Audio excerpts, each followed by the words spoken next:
Kali ini hal yang mau gue bahas adalah tentang fotografer senior dan junior, lalu fotografer profesional dan amatir. Orang itu sering salah mengartikan kalau profesional berarti pro ya berarti bagus gitu. Bisa aja yang profesional itu hasilnya nggak sebagus yang amatiran, dan sebaliknya.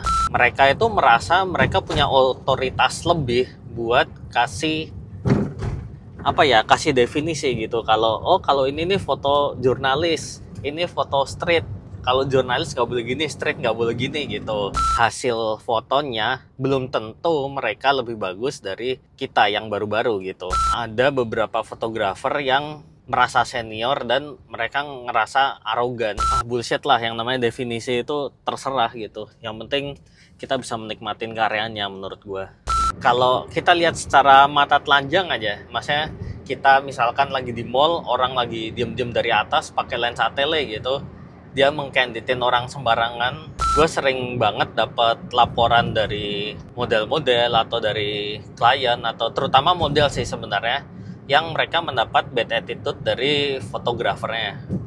Jangan cuman belajar tentang fotografi. Serius guys, dunia ini tuh luas banget. Buat gue bullshit. Jangan pelajari hal yang cuman baik-baik aja gitu.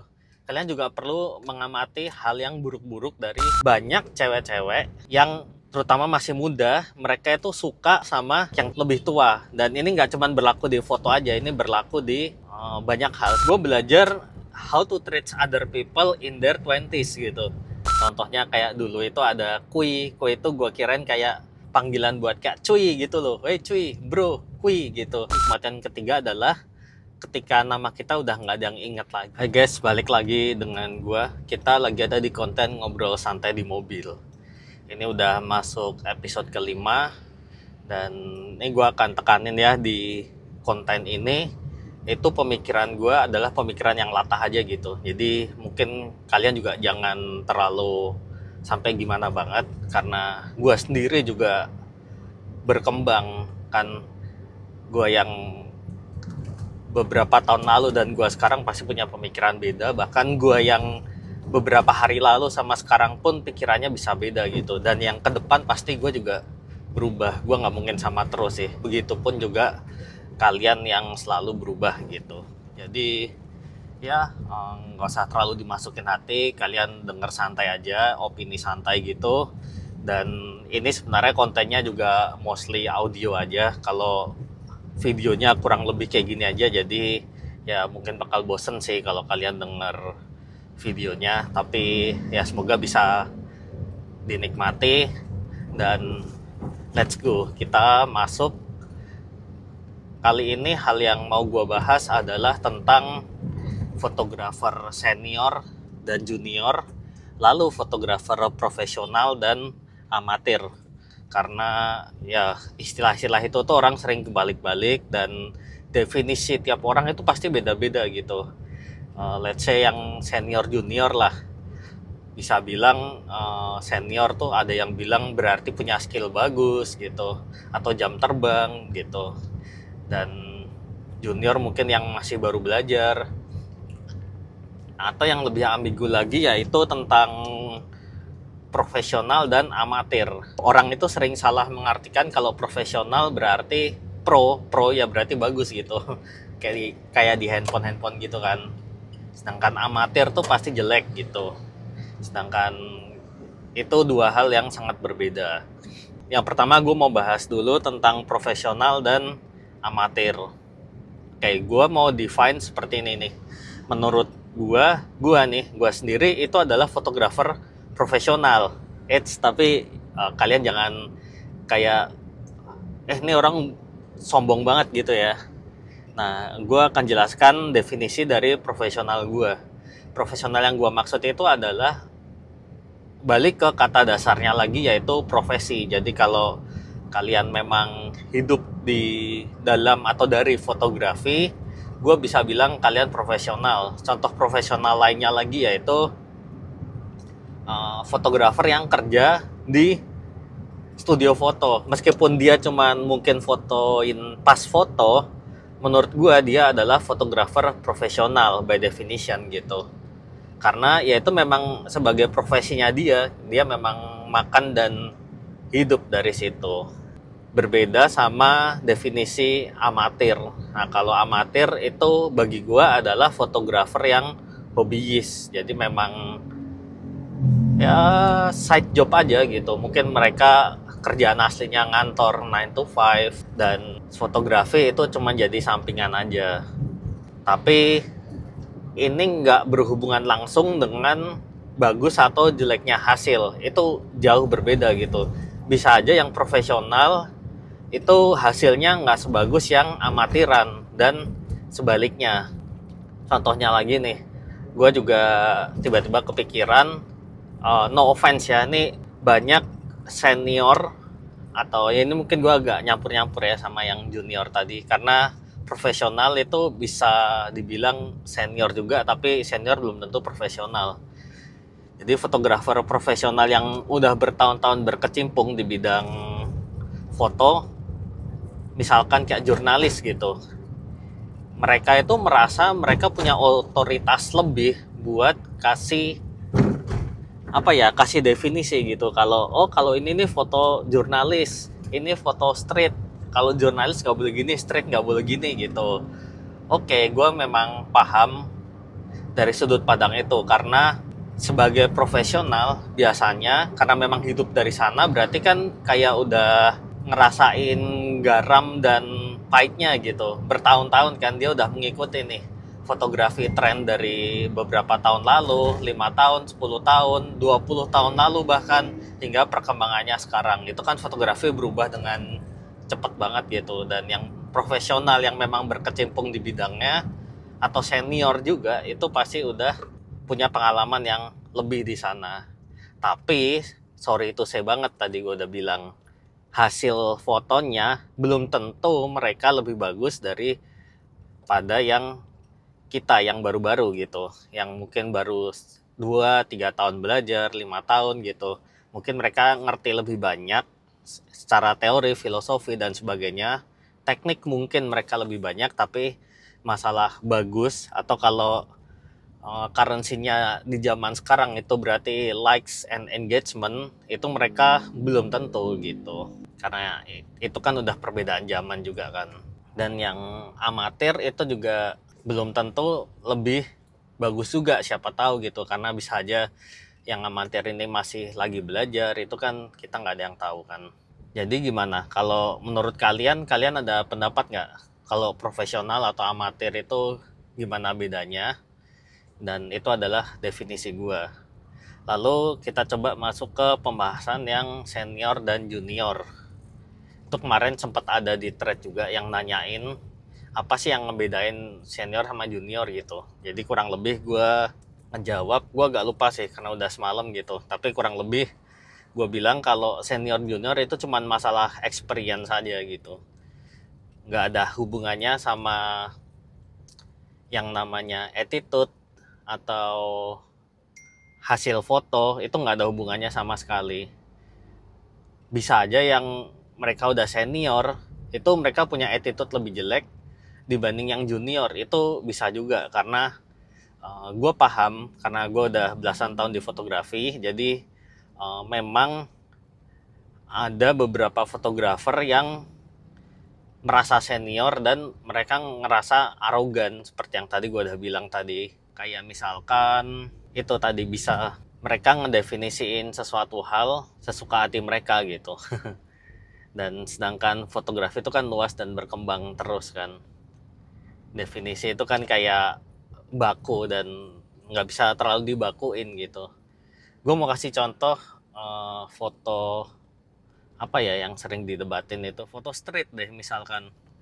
Foto street itu kan gimana ya, menurut gue foto street itu cuman ya udah lu foto orang di jalan itu udah foto street gitu. Sedangkan bagi beberapa orang foto street itu harus yang ada objeknya, misalkan manusia atau human interest, itu foto street nggak? Atau harus black and white, harus potret kemiskinan, harus yang kayak gitulah. Jadi kan beda cerita gitu. Sedangkan gue yang misalkan cuman foto model tapi di street, gimana? Foto street nggak tuh? Kan bullshit lah, yang namanya definisi itu terserah gitu. Yang penting kita bisa menikmatin karyanya menurut gue. Tapi terlepas dari senior, junior, itu menurut gue yang paling penting adalah attitude. Attitude itu yang paling perlu dibahas dan paling perlu dipelajari, terutama fotografer-fotografer yang baru dan begitupun yang lama di Indonesia. Dan gue tadi lupa bilang, sebenarnya gue sendiri pun juga sering kalah dengan ego gue sendiri. Seperti yang gue bilang tadi kan, gue udah belasan tahun di fotografi, terkadang ego gue bilang kalau lu itu senior lo gitu. Padahal kalau gue refleksi diri lagi, sebenarnya oke lah, gue punya pengalaman banyak gitu. Tapi gue juga perlu belajar terus dan terus, karena belajar itu adalah hal yang gak bisa berhenti dari kita sebagai manusia gitu. Kan seperti yang gue bilang tadi, fotografi itu berkembang. Gue sendiri sekarang mempelajari tentang gimana font fotografi misalkan, atau gimana cara marketing foto di zaman sekarang, dan topik-topik apa yang lagi hangat dibicarakan supaya gue bisa mendapatkan engagement lebih luas. Sebenarnya engagement lebih luas itu buat gue sendiri nih kayak bonus aja gitu. Kalau misalkan nih suatu saat nanti gue bisa dikenal, gue dapet brand deals, brand endorsement gitu, bagi gue sebenarnya itu cuman bonus aja. Tapi dengan engagement yang banyak, itu nggak bisa dipungkiri kalau edukasi atau sharing dan komunitas yang gue bikin di YouTube ini itu bisa kedepannya itu bisa reach lebih banyak orang lagi.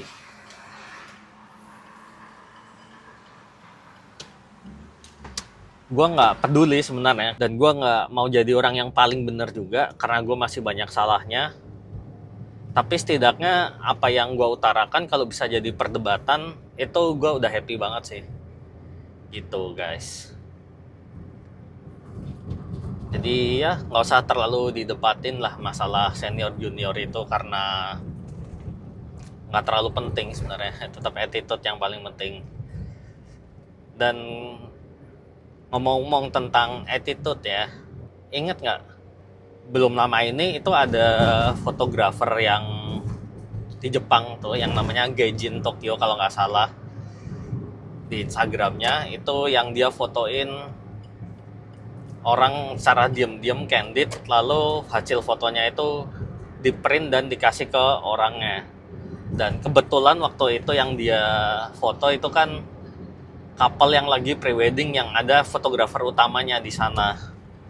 Nah itu banyak didebatin kan, kayak ini etis nggak sih gitu.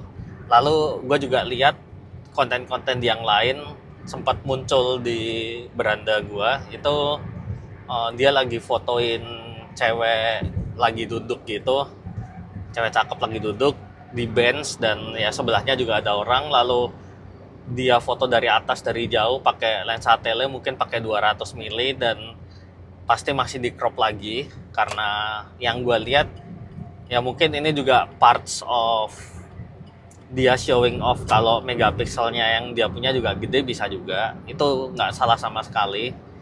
Lalu yaitu dia foto, dan orang yang di sebelahnya itu dihilangin lagi yang di bench, lalu dikasih ke orang tersebut print-printannya. Itu gimana? Itu kan mengundang banyak sekali perdebatan etis atau enggaknya kan. Dan menurut gua nggak ada yang salah atau benar di perdebatan ini gitu. Tapi bentar, gua mau bilang gini deh. Menurut gua motret diam-diam itu jelas salah. Kalau kita lihat secara mata telanjang aja, maksudnya kita misalkan lagi di mall, orang lagi diam-diam dari atas pakai lensa tele gitu, dia mengkanditin orang sembarangan, itu menurut gue tetap salah sih. Kecuali memang udah disetting dari awal. Kalau disetting dari awal itu malah nggak salah sama sekali. Misalkan ntar lu jalan ya, atau lu duduk di sini, ntar gue candid dari atas gitu, pura-pura nggak tahu ya gitu. Itu menurut gue malah nggak salah sama sekali. Meskipun dilihat orang lain juga cringe ya, soalnya kan kalau kita foto dari jauh kan kita nggak tahu gitu yang difoto itu orang yang mana. Dan Yaitu kalau ada third person nih, kamera ketiga, itu bisa aja footage tersebut itu jadi barang bukti kayak ini tuh ada penguntit gitu loh. Itu menurut gua sih seperti itu. Jadi gimana kalau attitude itu menurut kalian itu beretitude nggak? Kalau menurut gua itu agak kurang deh, agak kurang sih. Oke, lanjut lagi. Tadi gua masih ngomongin tentang attitude ya. Sampai mana tadi? Oh ya, tadi itu contoh yang pertama. Lalu contoh yang lainnya sebenarnya banyak banget. Gue akan ambil beberapa yang gue inget aja. Attitude dalam foto portrait atau foto fashion lah gitu.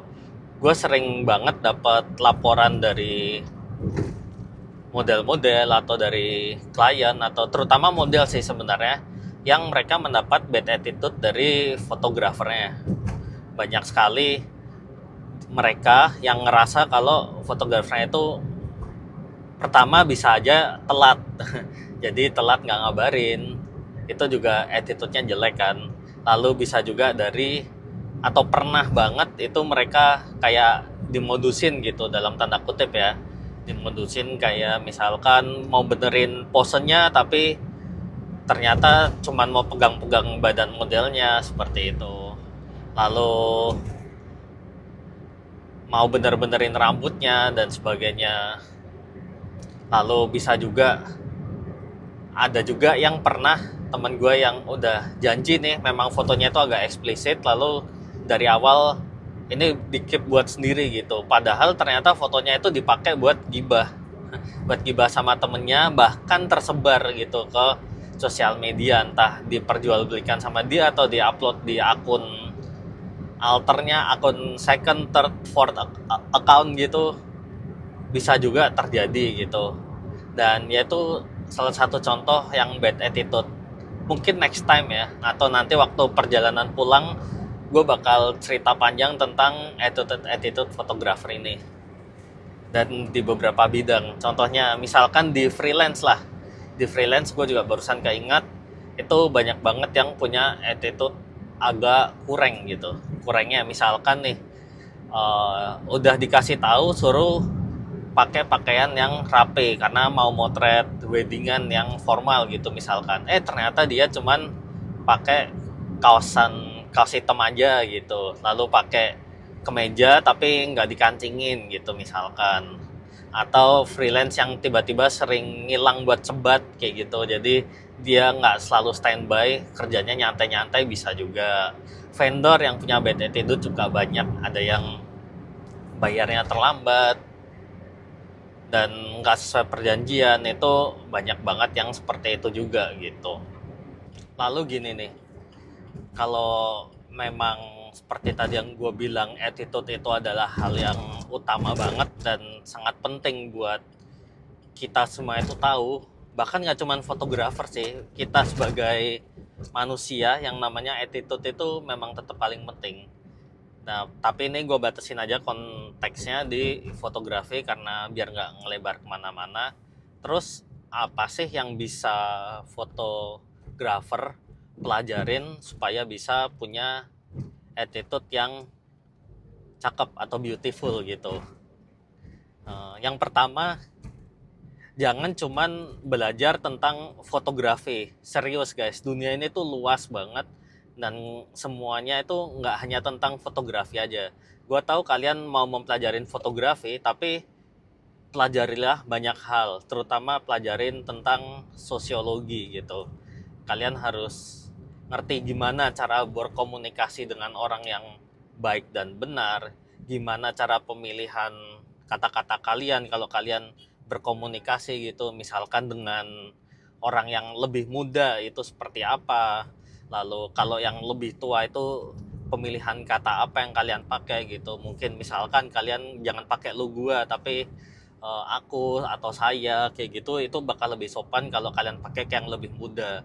Tapi kalau dipakai ke yang lebih muda, itu bakal lebih sopan kalau dipakai yang ke yang lebih tua gitu. Tapi kalau kalian pakai saya ke yang lebih muda, mungkin itu kesannya jadi kayak menggurui gitu kan, bisa juga. Jadi Kayak gue sendiri nih, misalkan kalau ngobrol sama orang yang lebih muda, biasa diantara gue panggil orangnya namanya kalau tahu, atau ya udah bilang aja gue bro sis gitu. Jadi lihat-lihat gitu kan, itu yang perlu dipelajarin. Lalu kalian perlu banyak belajar pengalaman tentang apa yang kira-kira sensitif buat orang tersebut gitu. Misalkan beberapa orang mungkin nggak suka kalau diomongin badannya, atau ada beberapa orang yang sensitif kalau ngomongin tentang masalah percintaan misalkan, atau sensitif dengan sentuhan-sentuhan tertentu. Itu tuh semua hal yang harus kalian pelajari buat kalian bisa punya attitude yang bagus. Dan fun fact, gue juga punya buku yang mungkin kalian bisa baca. Ini kebetulan gue bawa bukunya. Itu adalah ini buku lama, mungkin udah beberapa puluh tahun yang lalu. Judulnya How to Have a Beautiful Mind, karangan Edward de Bono.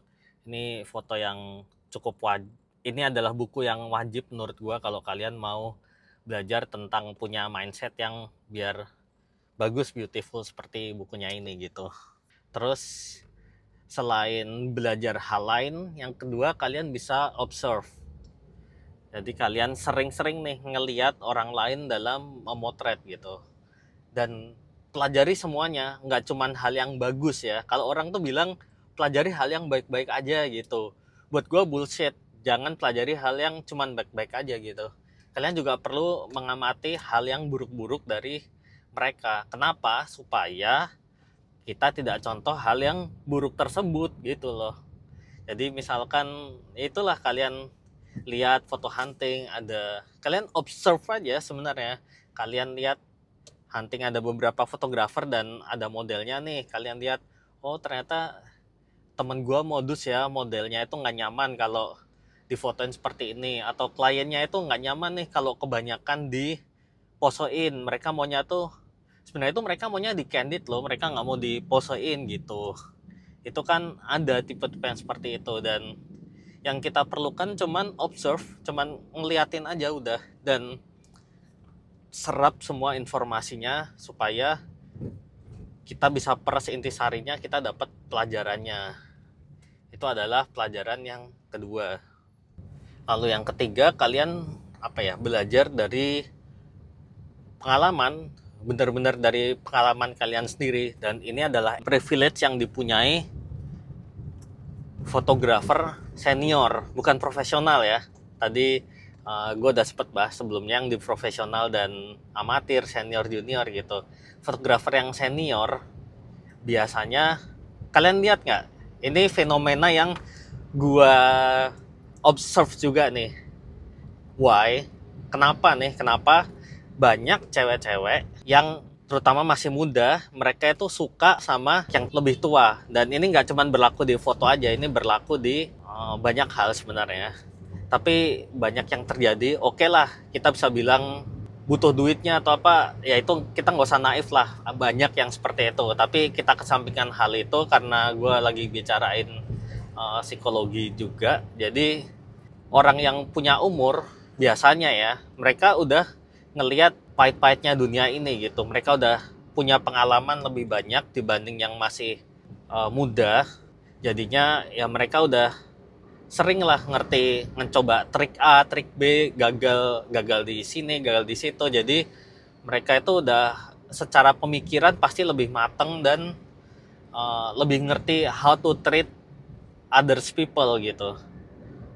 How to treat client, how to treat others men, how to treat others women, seperti itu adalah pengalaman atau privilege yang dimiliki oleh orang yang memang lebih senior seperti itu, punya pengalaman banyak. Tapi balik lagi, karena gue tadi membicarakan tentang masalah attitude, terlepas dari kita muda atau tua gitu, belajar attitude itu sangat penting sih.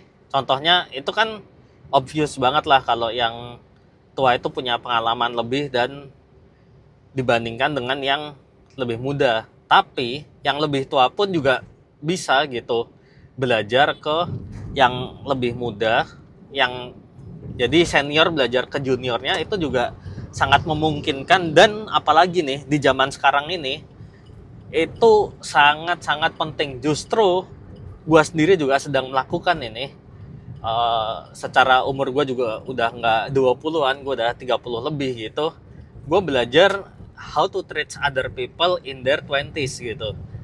Karena gue juga perlu relevan dan gue nggak ketinggalan zaman. Gue nggak mau jadi orang tua kolot yang punya pemikiran kolot dan punya treatment kolot juga gitu. Meskipun ada beberapa nilai yang gue masih pegang dan itu nggak bisa diganggu gugat gitu, ada juga. Tapi mostly memang gue belajar juga. Contohnya seperti ada kayak gini nih, kayak di Gen Z zaman sekarang atau mungkin udah masuk alpha itu kan banyak sekali tren-tren baru kan, banyak sekali bahasa-bahasa baru. Contohnya kayak dulu itu ada kui itu gue kirain kayak panggilan buat kayak cuy gitu loh, hey cuy bro, kui gitu. Ternyata kui itu cuman yuk yang dibalik, jadi kui itu sebenarnya yuk, seperti itu ya. Tren-tren nggak penting sebenarnya, tapi tren-tren itu tuh apa ya, gimana how I treat others supaya gue memiliki, at least mereka memandang gue punya attitude yang bagus itu dan nggak kolot. Itu dari gue belajar ke yang lebih muda. Dan juga ada keuntungan kalau kalian banyak belajar ke yang lebih muda, yaitu memperluas koneksi kalian.